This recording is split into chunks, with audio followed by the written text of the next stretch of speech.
pense d'abord à moi. J'essaie de manger, attendre, manger ce qui est bien. Oui. C'est une question de le faire avec joie, avec conviction. Hein. Pas comme un devoir. Pas parce qu'on t'a dit fait, tu le fais aussi. Non.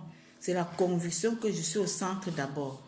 Jusque-là, tu n'as pas existé, si tu veux. Tu existais pour les autres. Tu étais la batterie pour les autres. Et même dans ton mental, je crois que tu n'es pas encore sorti de cette programmation. Et c'est une reprogrammation qui doit être faite pour que tu retournes à toi, mais là, pas parce qu'on t'a donné un devoir, non. Parce que toi-même, tu discernes que non, j'existe aussi, j'ai le droit de m'occuper de moi, j'ai été un enfant négligé par moi-même, méprisé par moi-même, rejeté par moi-même, bafoué par moi-même, tu vois. Et c'est pour ça que les autres font comme ça avec toi, parce que tu as donné le signal avec toi-même. Quand tu retournes à toi, tu commences à te redonner le respect, l'amour, l'affection, avec conviction, que parce que cet enfant-là a été affamé et pendant toute ton existence par toi-même, tu commences à l'alimenter. L'alimenter, ce n'est pas seulement la nourriture culinaire. Donner aussi justement ce que je te communique comme repère là. C'est-à-dire que permettre que le père se dépose, c'est là où tu t'occupes de toi, mais avec joie. L'important, c'est cette joie, cette conviction que je le fais parce que c'est ce qui est bien pour moi. S'il n'y a pas de mal à cela, pas de sentiment de culpabilité, pas de honte. Autrement, tu ne fais rien. Ça, tu me comprends. Ça doit être lié vraiment à cette conviction que, mais en fait, oui, j'existe et j'ai le droit d'exister sans demander la permission à quelqu'un. Tu ne dois pas demander la permission aux gens pour vivre. Voilà. Et maintenant, ta vie, c'est dans le vrai qui est le créateur lui-même. Donc lui, il vient se déposer en toi. Et si vraiment il commence à se déposer en toi, tu dois commencer à dire toi ce qui est faux, ce qu'on nous a menti. Tu vas commencer à dire la société a été faite pour que tu n'existes pas. Tu dois te battre pour la société elle-même, faire fonctionner la matrice et pour ta famille. À la fin, tu es où? Tu es vide. Et tu te traînes comme ça dans la vie comme ça. Il n'y a rien, complètement vide. Parce que la matrice est toujours vidée. Non, l'unique personne qui charge, c'est le Père lui-même. Et il charge avec quelque chose de solide, de puissant, de vrai. Et ça doit se dégager à l'extérieur, la force. Quand c'est le Père qui se bâtit en toi, il est la force, il est la vigueur, il est l'assurance, il est la stabilité, il est la sérénité, il est la joie, la paix, la douceur, la tempérance. Il est la patience. Donc quand c'est lui qui se bâtit, ça doit s'exprimer de manière naturelle. Tu ne dois pas forcer. Et il n'est pas... il n'alimente pas aussi le faux. Parce que ce que nous avons fait pendant les années là, on a alimenté le faux dans les autres, encore qu'on les aimait. Tu ne peux même pas aimer quelqu'un si tu ne t'aimes pas. Et l'amour commence par toi. Aller à la profondeur de toi, tu sais qu'est-ce que le vrai, qu'est-ce que tu as besoin. Le vrai a besoin de lui donner cela. Et quand lui, il est bien alimenté, maintenant tu peux t'adonner à l'extérieur pour aussi alimenter les autres.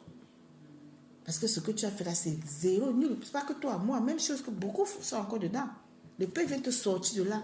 Parce que là, tu étais dans une prison, n'est-ce pas? Dans une cage, dans une prison, dans l'enfer, dans l'obscurité totale, inconsciente, animée par l'univers pour être ce que tu étais. Maintenant, le Père qui vient, qui se discerne cela, quel que soit ce que tu aurais dépensé là-bas, pour le Père, c'est zéro parce qu'il peut tout te restaurer. Et c'est même parfois le prix à payer pour, parce que même quand on met quelqu'un en prison, dans la norme, dans la société normale, d'aucuns peuvent sortir parce qu'ils ont payé la caution, non? Et la somme de la caution dépend de quoi? De la sentence, n'est-ce pas? D'autres vont payer moins, d'autres vont payer plus. Si le Père disait que ta sentence a été trop grave, Satan voulait vraiment faire de toi, parce que ce que tu représentes est beaucoup. Le prix que tu dois payer pour sortir de cette prison-là, ça n'a pas de prix. Ça peut être même tout ce que tu crois avoir possédé aujourd'hui là. Tout, que tu laisses comme ça, comme mais si c'est le prix à payer pour sortir de la cage, de la prison, de l'obscurité, de l'enfer, pour aller dans le paradis, le repos, la lumière, la liberté, mais dis-moi, qu'est-ce qui coûte ça? Tout l'argent du monde ne peut pas t'acheter ça. Beaucoup de ces multimilliardaires là ne peuvent pas dormir sans prendre les somnifères. Non, pas de paix. Quand le Père vient, c'est pour te construire dans lui, te sortir du tohu-bohu universel, te sortir de la prison universelle, de la matrice, te sortir de cet enfer infernal dans lequel les humains sont, ils ne se rendent même pas compte parce qu'ils sont inconscients. Quand il vient là, il te communique ce qu'il est, tu deviens conscient pour sortir de tout ça, pour aller dans ce que lui représente. Parce que lui, c'est vraiment, ce n'est que chez lui que tu trouves la paix, la joie, la sérénité, la stabilité, n'est-ce pas? Le bonheur, Et là, tu vas pouvoir rire en vrai de tout cœur. Tu vas pouvoir discerner discerner tout ce qui se passe.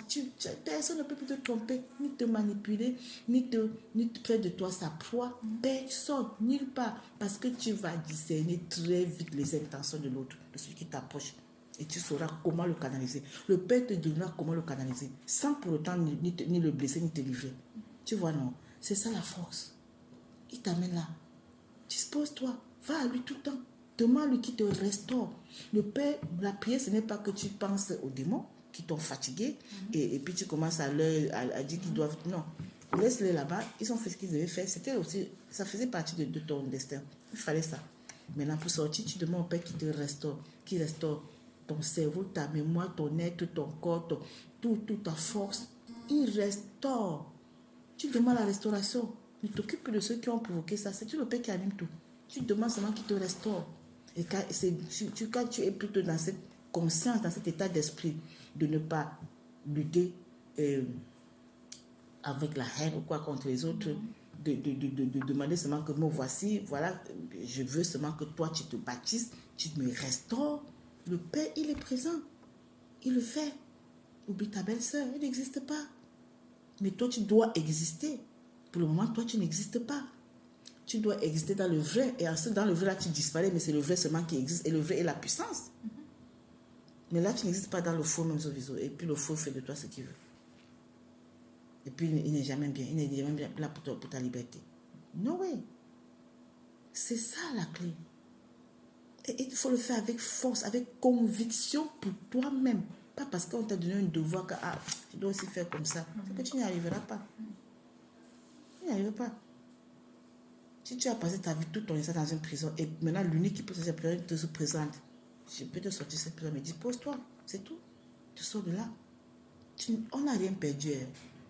Il n'y a pas, le Père n'est pas limité ni dans le temps ni dans l'espace. Un an pour lui sont comme 1000 ans et 1000 ans sont comme un an.